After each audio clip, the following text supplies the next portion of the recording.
Magandang hapon sa inyong lahat. Maganda pa kayo sa hapon. Sabihin nyo nga sa katabi nyo, maganda ka pa sa hapon.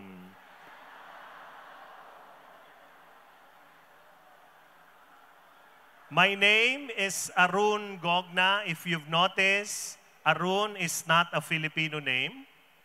Arun is an Indian name, which means sun, araw. I have an Indian name because my father is Indian. Yung nakamotor. Anong 5'6"? Tama, ang tatay ko'y Bombay. Pero ang nanay ko'y Waray. May mga Waray ba dito? Ayan, mga Waray, maupay. Yung iba, Waray buhok. No? Pero Waray pa rin. I am here to encourage you to serve the poor. Serve the poor. Tingnan nyo nga ang katabi nyo, mukha ba siyang poor?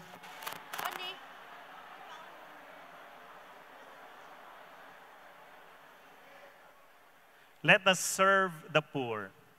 Who among you here, you know that you are loved by God? Taas nga ang kamay. Ayan. But do you understand His great love for you? There is a big difference between knowing and understanding. Malaki ho ang kaibahan ng alam sa nauunawaan. Ako po ay teacher ng 13 years. Ako ay graduate ng engineering sa Lasal. Tapos ako'y naging isang teacher ng religion. Nakita niyo yung connection, di ba? Ang layo. Hindi po ako ex-seminarian. I never entered the seminary. Ba't ako nagturo? Because I had a great desire to bring young people to God. Kaya when I was invited to give a talk here in Chariscon, I was told na ang kausap ko ay mga young people. Parang naisahan ako dito. No? Ha? So kitang-kita ko sa mga mukha ng estudyante ko kung alam nila yung tinuturo ko o nauunawaan nila. There is a big difference between knowing and understanding. It is important to know, to understand. Why? Because in times of crisis, we do not do what we know. We do what we understand. You cannot just know you are loved by God. You need to understand His great love for you. Because in times of crisis, you do not do what you know. You do what you understand. Sige, gawa tayo ng konting activity. Can I ask you to say this aloud and as fast as you can? Ready? Ready? Can you say silk? Spell silk. S-I-L-K. Say silk. Spell silk. Say silk. Spell silk. What do cows drink? Water. Anong milk? What do cows drink? Milk. No. They don't drink milk. They give away milk. They drink water. Kaya lang, bakit milk ang sinabi nyo? Kasi ginugulo ko kayo hanggang naunawaan ninyo milk. Because in times of crisis, you do not do what you know. You do what you understand. Tingnan mo nga ang katabi mo kung nauunawaan o alam lang niya. Don't just know that you are loved, please. My prayer is that you will understand that God loves you. But let me say something radical. Look at the screen, everybody. I believe that we will never fully know and understand the love of God unless another human being gives us God's love. Let's do an experiment. Everybody, please do this. Can you hold someone's hand? Yung isang tao lang, kayong dalawa lang, maghawak kayo ng kamay. Everybody. Tapos sabi mo sa kanya, friend, God loves you. Tingnan niyo yung expression ng lahat. Yung mukha niya, di ba? Nung sinabi mo, okay. Ito yung next experiment. Hold that hand again. Hawakan mo kamay ng partner mo. Everybody, tingnan mo siya. Tapos sabi mo sa kanya, friend, I love you.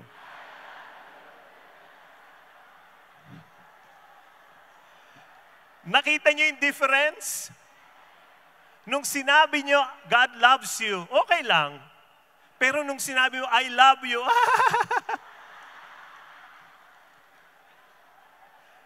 it's fine.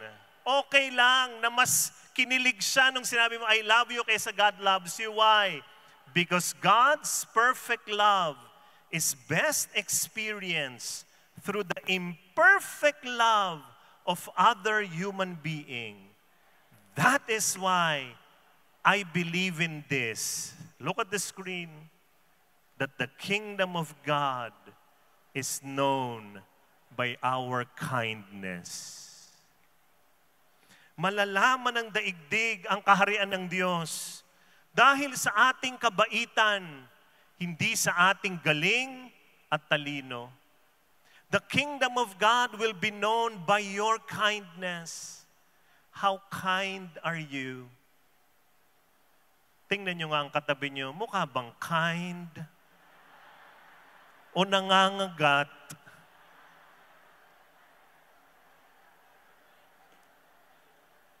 One day, a plane hit a storm, and that plane was about to crash. The problem was the pilot jumped already. Kumuha ng parachute, tumalon.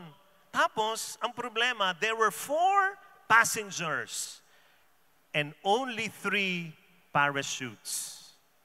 4 na pasahero, 3 parachute. Naku, malaking problema. The first man took 1 parachute, kinuha ka agad. Tapos sabi niya, I am very sorry. I am a brain surgeon and my patients need me. And he jumped off the plane. 3 persons, 3 people, 2 parachutes. And you know, the second man took the second backpack there and said, I'm a rocket scientist. Kinuha niya yung parachute. I am a rocket scientist. I am sorry. I am one of the smartest men in the world. And the world needs me. And he jumped off the plane. 2 persons, 1 parachute left. The third man was Pope Francis. You know what Pope Francis did? He took the remaining parachute. Grabe, kinuha niya. And he gave it to the 4th person who was a young man. At alam niyo, sabi ni Pope Francis, Son, I am an old man and I have served God enough. Go ahead and take this last parachute. And you know, the young man said, Your Holiness, it is okay. There are still 2 parachutes left. And the Pope said, What? Yes. Sabi nung young man, the rocket scientist who claims to be the smartest man in the entire planet took my backpack and jumped off the plane. Pope Francis won because he was kind. The kingdom of God will be known by our kindness. We have to be kind. Lalo na pag gumagaling ka, dapat pabait ka ng pabait. Lalo na pag pataas ka ng pataas sa posisyon mo, dapat pabait ka ng pabait. Because the kingdom of God will be known by our kindness. Now let me go to my talk. Intro pa lang yun. I would like to express this great truth. God sides with the little ones. This is very true. We need to read the Bible the way Jesus read his Bible. We need to know how Jesus looks at the law found in the Old Testament. Kasi si Jesus, he did not just read the law. He read the heart behind the law. When we read the gospel, we are given a huge gift. And this gift is this. We see how Jesus understood all the laws found especially in the book of Deuteronomy. And in Jesus' mind, these laws have one goal. One goal. And the goal is this: to side with the little ones. Lahat ng batas, pag binasa nyo sa Deuteronomy, you are going to see there that the laws are siding with the little ones. To love the last, the least, and the lost. To help the weak, protect the vulnerable, and defend the innocent. That is why in a very powerful way, actually, Deuteronomy reveals to us God's innermost heart. Let's go now to the first example of how the laws of Deuteronomy side with the little ones. Number one is this: share your harvest with the hungry. Tingnan nyo nga ang katabi nyo, mukha bang gutom? Baka namang meron kang baon dyan. I-share mo naman, ha? Share your harvest with the hungry. In Deuteronomy chapter 24, verse 19, it says, when you are harvesting your crops and forget to bring in a bundle of grain from your field, don't go back to get it. Leave it for the foreigners, orphans, and widows. Then the Lord your God will bless you in all that you do. It's a beautiful law. God was telling us, leave some of your harvest to the poor. Sa kanila na yan. Huwag nyo nang kunin lahat. Let's be practical now in this law. Sometimes in our transactions, we only measure one thing. One thing, personal gain. Anong makukuha ko dito? The question in our mind are, what's in it for me? How much do I get? How much do I earn? So may tanong po ako sa inyo. Pag kayo'y bumili sa ukay-ukay, tumatawad pa ba kayo?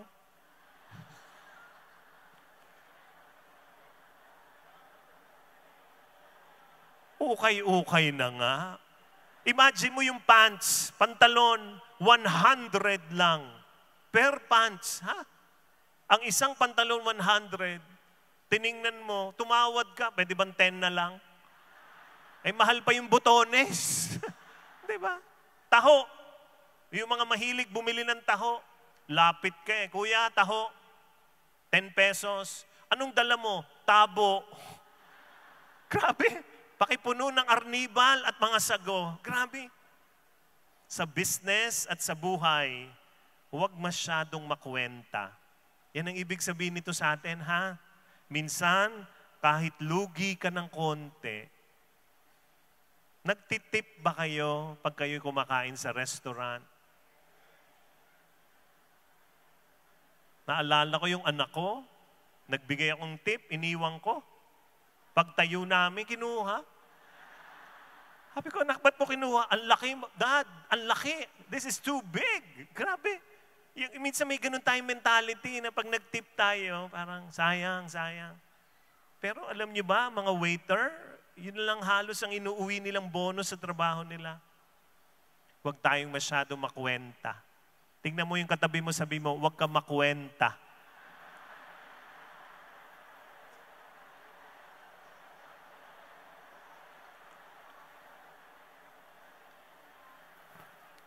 Look at the screen, everyone. This is the world scoreboard. Personal gain. Ako, dapat meron ako niyan. But this is God's scoreboard. Communal gain.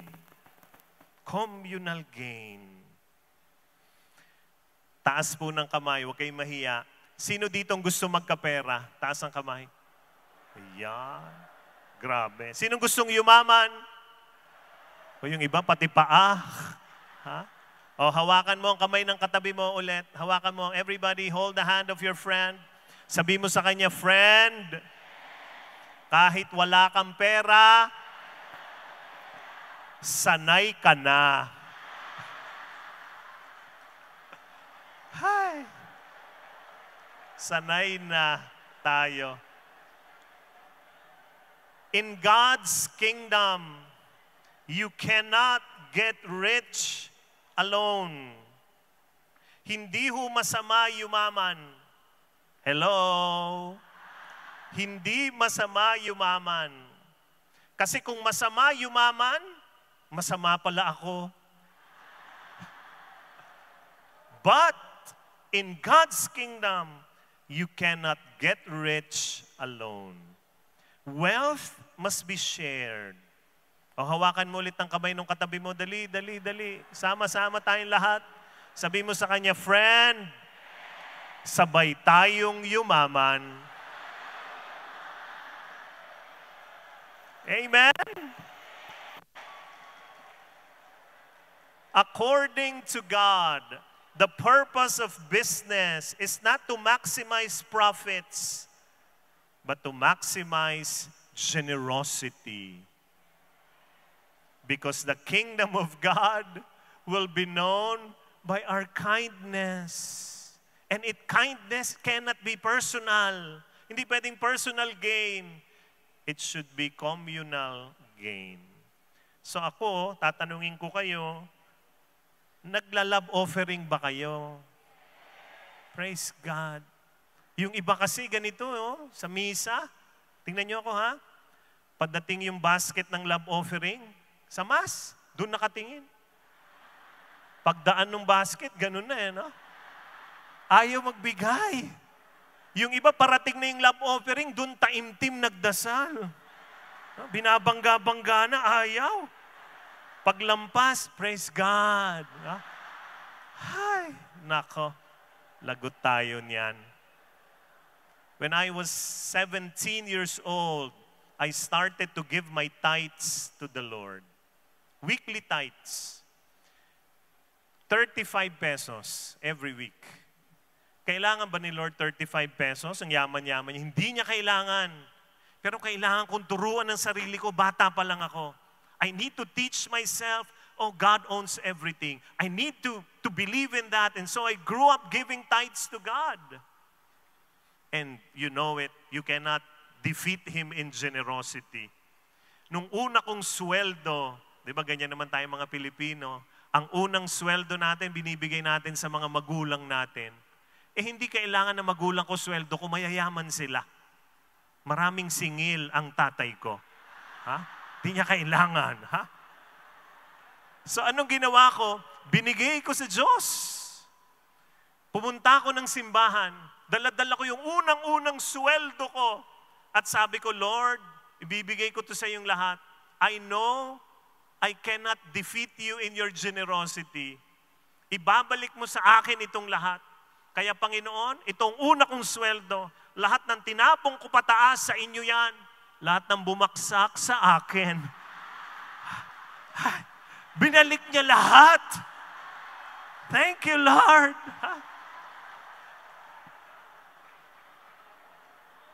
Generosity is kindness. And remember, the poor needs our generous hearts. So hawakan mo ulit ang katabi mo. Sabi mo sa kanya, friend, huwag kuripot.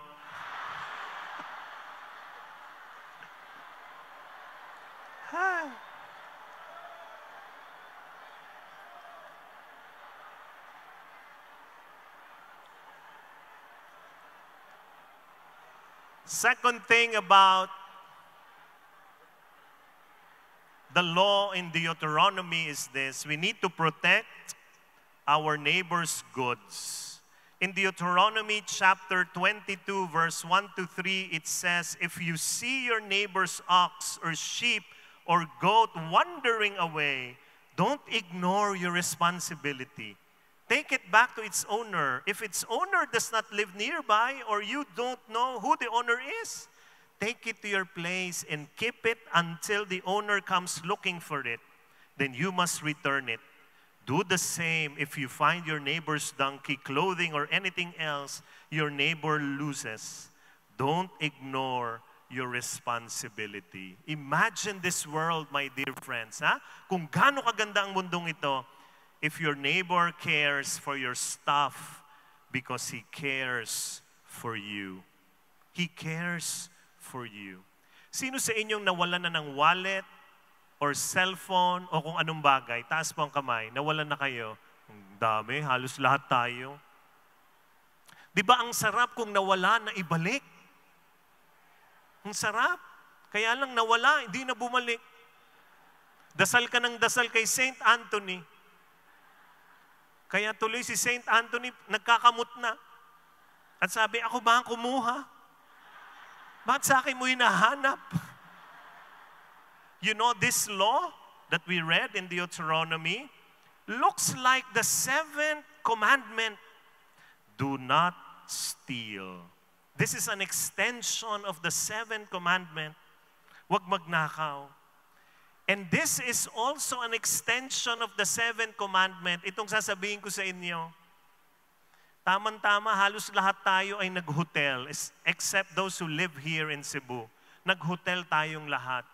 Please remember this when you get to your room, okay?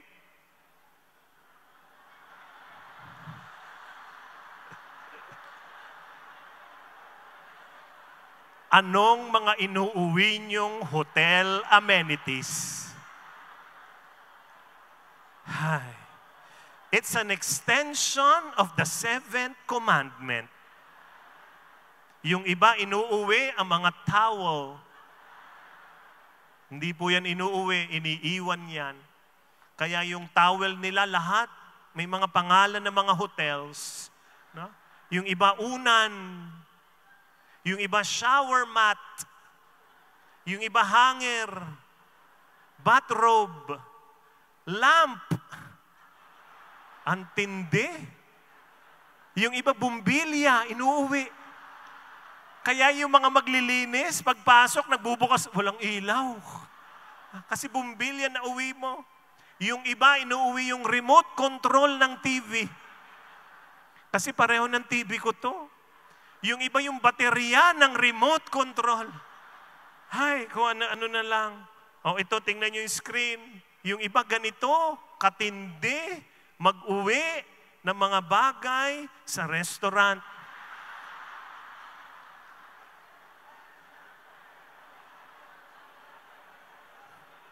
Nauwi niya yan. Pero may nag-comment. Ito yung comment niya. Mahihinang nilalang. Ang inuwi niya yung lamesa. Hay, nako. Pero hindi ko dapat sinasabi sa inyo yan kasi kayo yung mga charismatic. Praise the Lord tayo. Amen? Kayo mga nasa opisina, hindi naman kayo nag-uuwi ng bond paper. May project ang anak ko. Hindi naman kayo ganyan, di ba? God will provide. Ha? O yung paper clip. Ha? Project ng anak ko. But this command is not just about not robbing, not stealing. This is also about being responsible for the things of others. Hindi nyo alam, once you are responsible for the things of others, you are helping the poor. Di lang natin gets minsan, di ba? I belong to the Light of Jesus family, also known as The Feast. No? Yung aming branding is The Feast. And our founder is Brother Bo Sanchez. Siya ang aming founder. Pero, ilalaglag ko ng konti si Bo. Nagpaalam naman ako. Bo forgets things. Ang dali niya makalimot ng mga bagay. That is why I always check after him. Kunyari magkasama kami, nasa restaurant kami, tatayo na yan, aalis na kami, tatayo, aalis na. Tapos ako palaging pag-alis, titingnan ko kasi marami siyang naiiwan. Sinasabi ko, Bo, wallet mo. Naiwan yung wallet. Kaya hindi na siya nagwa-wallet ngayon. Yung pera niya, lukot-lukot, nasa bulsa. Wala nang wallet. Nagdo-donate ng wallet. Minsan tatayo, Bo, cellphone mo. Uy, naiwan. Ay, oo nga. Minsan tatayo, laptop mo. Ay, oo nga. Minsan tatayo, aalis. Uy, anak mo. Pati yun, naiiwan niya. But Bo loves the poor. Yun ang hindi niya makakalimutan. We have a lot of mercy ministries in our community. We have 11 foundations under its care that supports different causes. We have Grace to be Born. This is halfway house for mothers in crisis. We have He Cares Foundation. Ito yung mga street children. We have Jeremiah Foundation. This is the shelter for victims of sexual abuse. We have Pag-asa ng Pamilya. Ito yung mga scholarship. We have the LOJ Pastoral Care for counseling. We have Anawim. Yun yung pinakakilala sa amin, Anawim, for the elderly. We have SVR TV, that this is our media evangelization. We have prison ministries. We have Jesus Christ Cares for cancer patients. We have Hail Mary of Abra. We have LOJ Disaster Recovery Ministry. We have Little Acts of Love. We have another prison ministry for inmates. We have a lot of things we are doing. But my prayer for you is this, that you spend time in your own place, in your own community, asking God to help you see poverty that breaks His heart. That breaks His heart. And that is part of responsibility. Taking care of the other's goods. Kasama ako dyan, hindi pwedeng hindi. Tingnan nyo nga ang katabi ninyo. Magdo-donate kaya yan ng cellphone mamaya? Ha?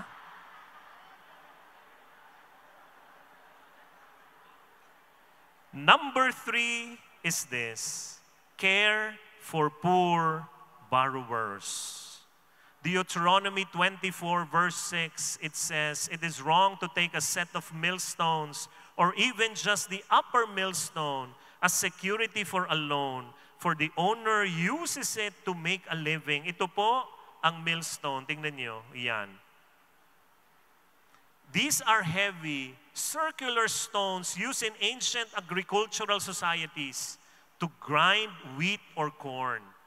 And Deuteronomy tells the Israelite not to accept a millstone as collateral for a loan. Wag. Bakit? How can a person work and earn and eat and feed his family? Kukunin mo na yung trabaho niya. Paano makakabayad yan? Hindi na yan kikita. Tingnan niyo po ako. May mga may utang din sa akin. Ha? Hindi dahil nagpa-5-6 ako. Hindi ho. Ha? But you know my prayer for those who owe me money?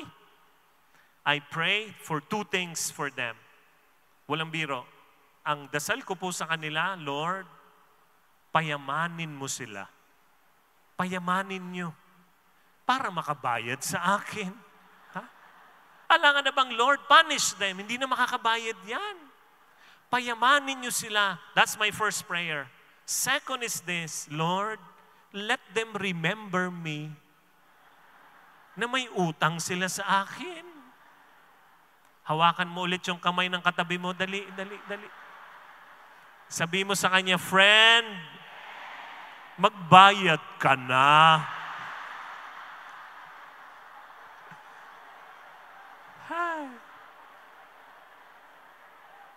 At kung uutang kayo, huwag kayong uutang kay Mang Berto. Tingnan nyo yan. Lahat ng may utang,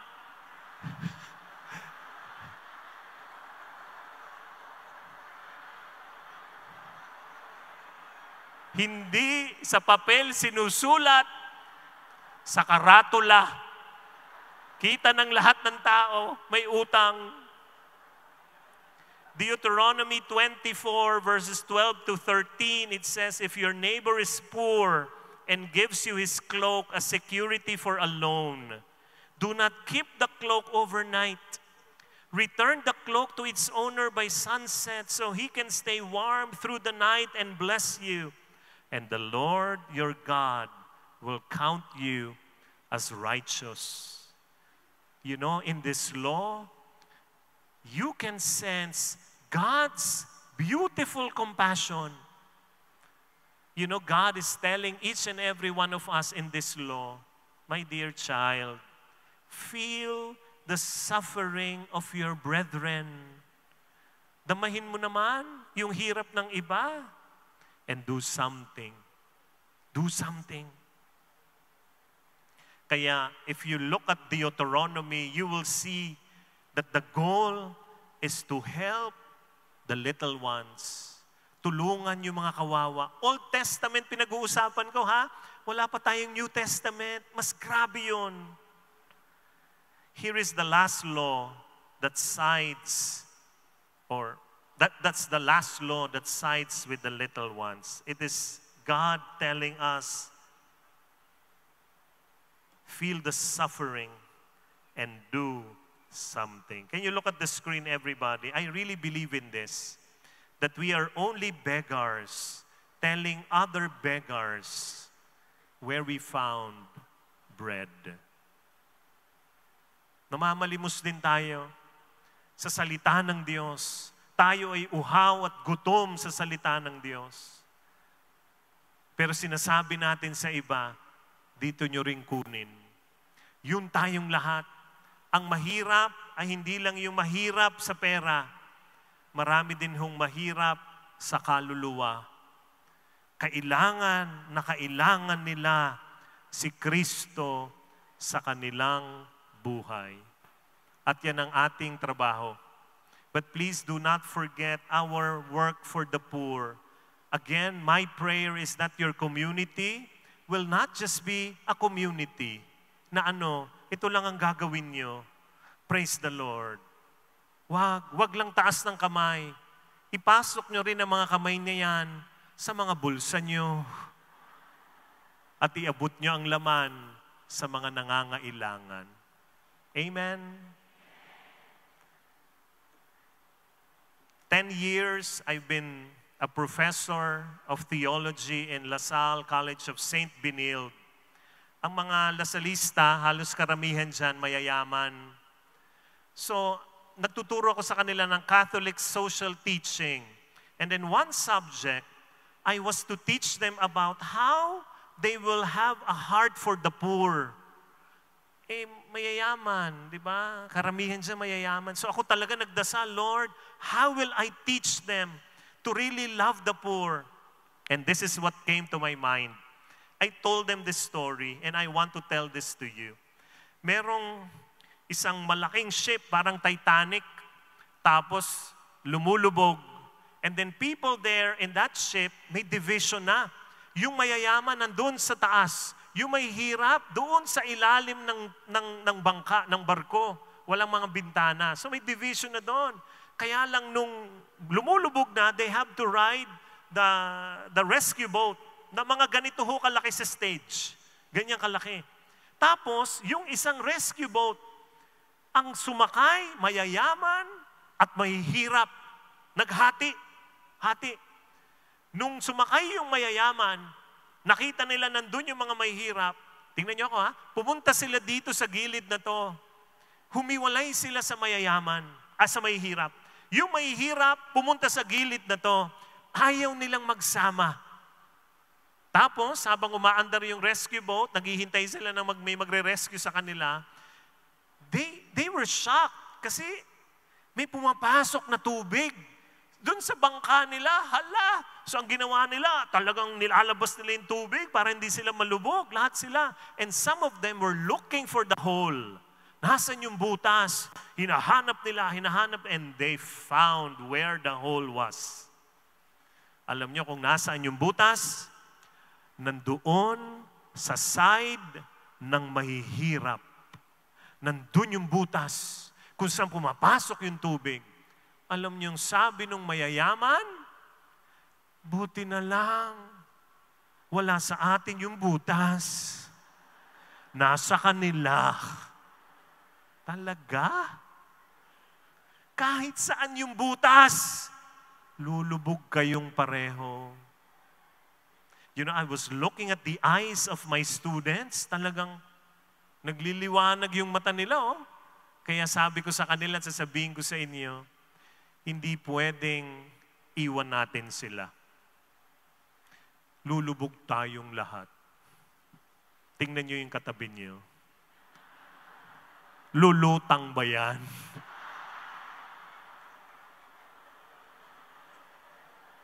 Lulubog tayong lahat.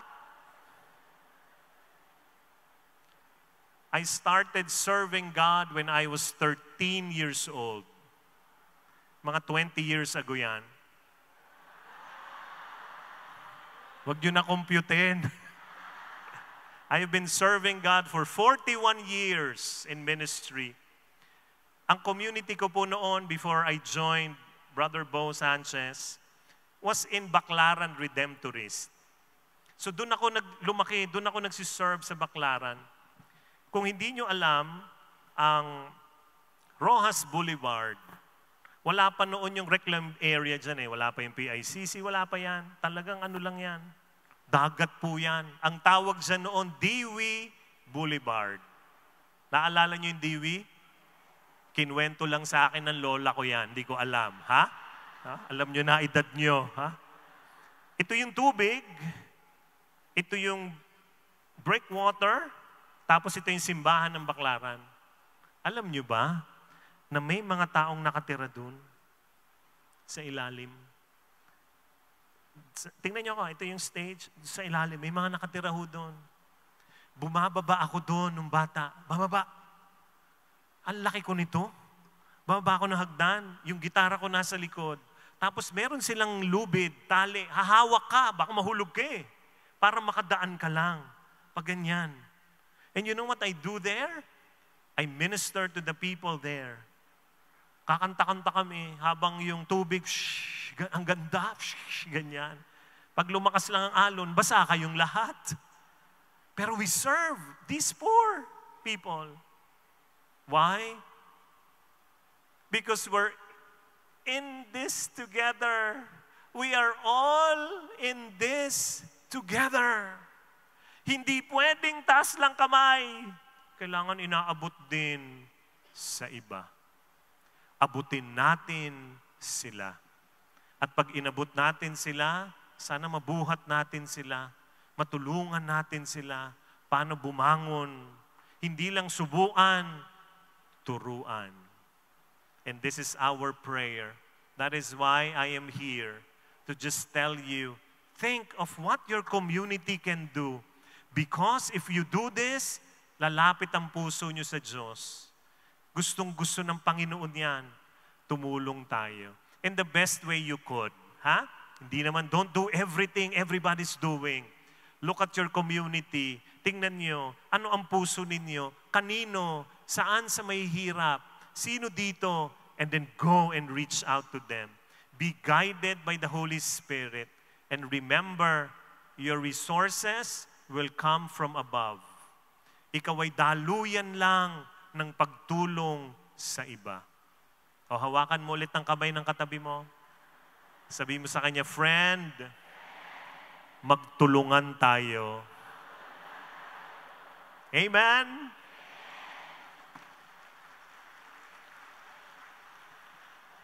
Let me end. Can we all stand, everybody?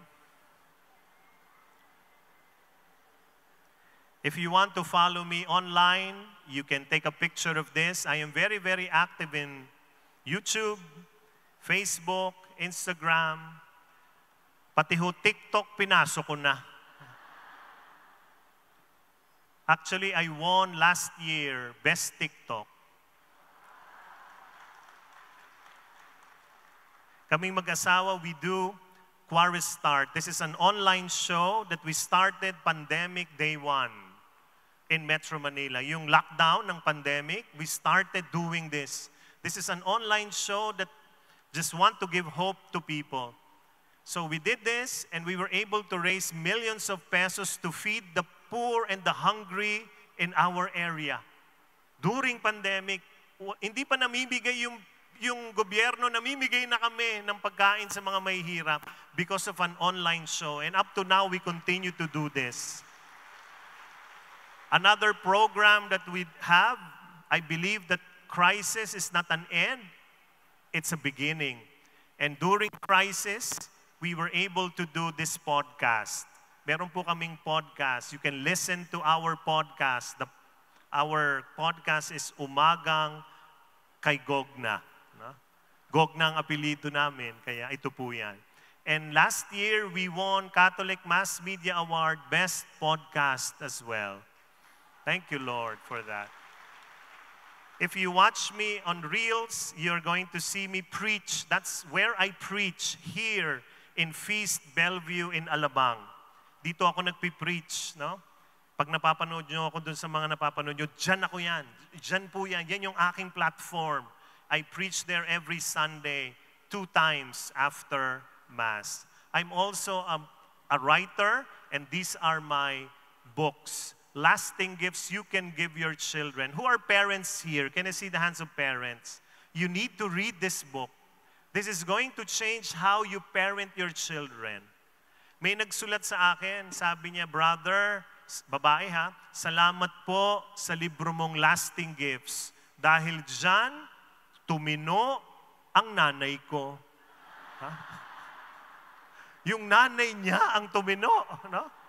So read this book. Another book I wrote with my wife. This is our answer to the divorce bill that is being cooked now. Keep the love alive. This is for married people. If you want to bring out the best in your marriage, this is the book you read. Another book I wrote with my very good friend, Bo Sanchez. O, tingnan nyo yung title. Kung gusto mong yumaman, huwag kang mangutang. Maniwala kayo, Bombay na nagsulat nito. Ha? Ako na nagsasabi sa inyo, nawalan na ako ng negosyo. Ha? And another book I wrote is Breakthrough. Breakthrough is if you have a dream, how do you reach for your dream? Oh, you need to break through because there will be a lot of barriers between you and your dream. And because you're all here, you're wonderful people who will continue to help the poor, look at the screen. I would like to give you my book free. Autograph. Free autograph. Kayo talaga. Nakita nyo lang, free, pumalakpak na kayo. Free autograph. Nakalimutan nyo, Bombay nga ako. Huh? We set up a book table there outside. If you buy them, you will bless you. You will bless also our ministry. But this is how I would like to end. Again, when we talk about the poor, we're not just talking about those without money. There are a lot of people who are so hungry for God. One of the privileges I had is this. People just approach me and they just pour out themselves to me. May mga lumalapit, tapos iiyak lang. Minsan may lumapit sa akin, niyakap ako. Tapos iyak lang siya ng iyak. Basang-basa ako dito. Iyak lang ng iyak. My job is not to even interfere. Hindi ako nangihimasok sa mga daing nila. Yung iba, dumadaing. I just empathize. Pero one time, may lumapit sa akin, hindi ko humatiis. Babae, galit. Galit sa Diyos. Sabi niya ganyan, bakit ganun ang Diyos? Umiiyak. Hindi niya ako pinapakinggan. Lahat ng panalangin ko, hindi niya ako sinasagot. Iyak. Tapos sabi niya ganyan, natutulog ba siya? Ayun na. Nung sinabi niyang natutulog ba siya, hindi ako nakatiis. Hinawakan ko siya sa balikat. Tapos sabi ko sa kanya, sikapin mo, pilitin mo, tibayan ang iyong puso. Tanging ikaw ang huhubog sa iyong bukas. Huwag mo sanang akalaing natutulog bang niyahas. Ang buhay mo ay mayroong alaga sa Kanya.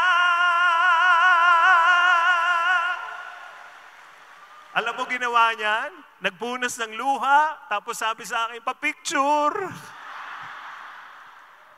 Look at me, my dear friends. I do not know what you're going through today.